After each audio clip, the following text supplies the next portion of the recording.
going on, man? Today I'm gonna tell you about a trip I tried to take once, and it was just a series of unfortunate events. You ever tried to get somewhere, and God was like, nah, but you was like, yeah, but I didn't hear you, so I'm gonna go this way, and he was like, nah. God can do things to make it abundantly clear that you not finna get where you trying to go, at least not when you trying to get there. He's saving you from something. Now, what it was he was saving me from, I have no idea. All I know is I was safe from that. But everything that he put in the way of me getting to that was, oh Lord. Okay, so let me tell you, I was living in DC. I moved there in 2005, and it was weird. I immediately got homesick. Initially, I had moved there in August, and I was ready to come home. I went home for November for Thanksgiving, but then I had already planned to go home for Christmas. And that's a cross country flight, and I didn't have no money. You know, shout out to my dad. He was paying for this stuff because I didn't have any money. But I was ready. That trip during Thanksgiving wasn't planned. I really was just like, I gotta get out of here. But the Christmas trip was planned. But it just didn't work out. So I was going home on that Friday, on a Friday morning flight. I had my homegirl from my company.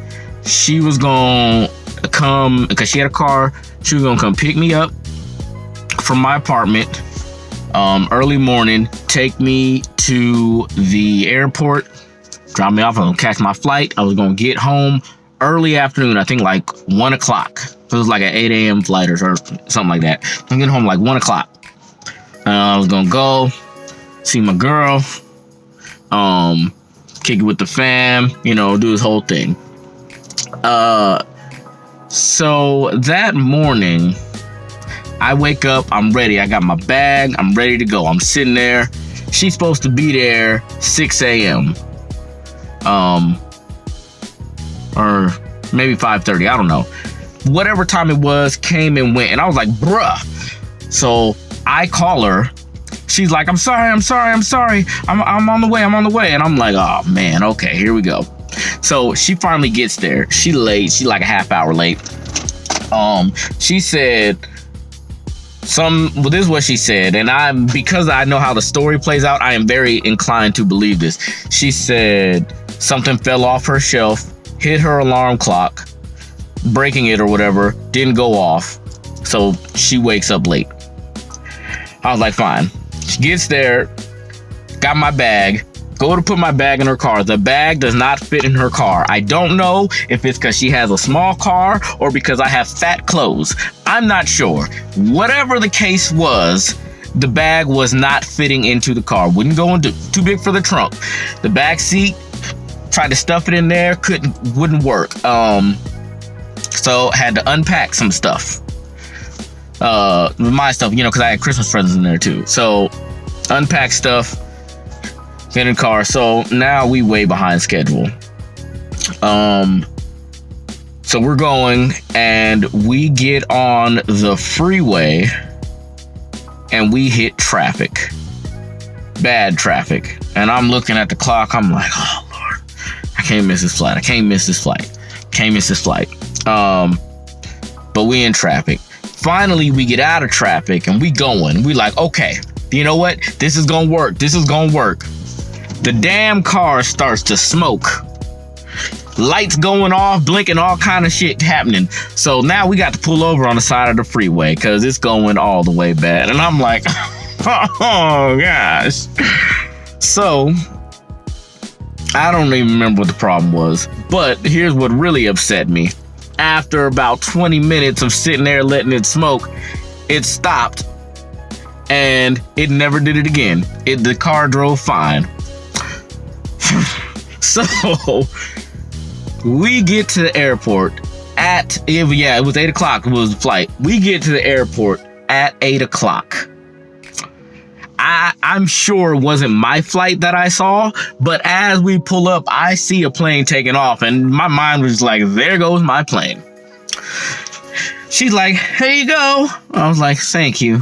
So I get out and I go in. They're like, yeah, you missed that. So I'm like, weak. She gone. And here's the thing. There's a Christmas party going on in my office, but I was like, forget that Christmas party. I'm going home. But now I done missed my flight. My ride gone.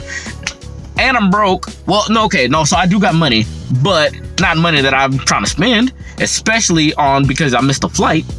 So, my broke ass, of course, I call my father and I say, hey, I just missed my flight. However much that was. They was like, you can pay $100 for a standby. I was like, all right. But I called him before I did that. I was like, hey, I'm about to pay $100 for a standby. You got me on that later? He was like, yeah.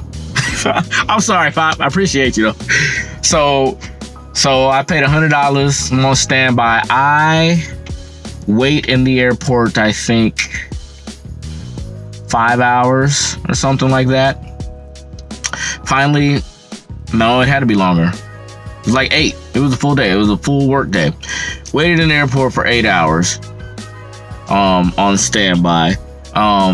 Finally got on a flight. Flight went to Chicago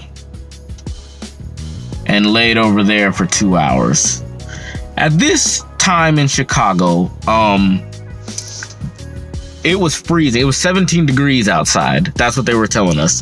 The runways was icy. I remember after we were about to leave Chicago, got on a flight, and I was in the last row, in the corner. And there was nobody in the middle seat, and then there was a pregnant lady in the aisle seat. And remember, we started taking off, but the runway was icy, so we started to fishtail. When boy, I thought she was going into labor, and I was being a general. I was like, ma'am, because I see you got a situation, and we out here, so if you need to hold a hand, because I might need one too. Yeah, I thought baby was coming.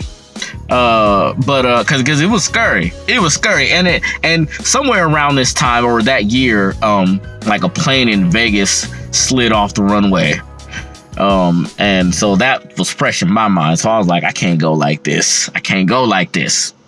But we ended up taking off, and we all good. So after everything was said and done, I landed in Seattle. I am dog tired. It was like 11 p.m. or something. It was trash. I don't know what I missed that day, but whatever it was, God was like, but it's gonna be a lot worse than this day I'm about to give you, so just deal. You're welcome. Praise me. That's God, not me saying anything. And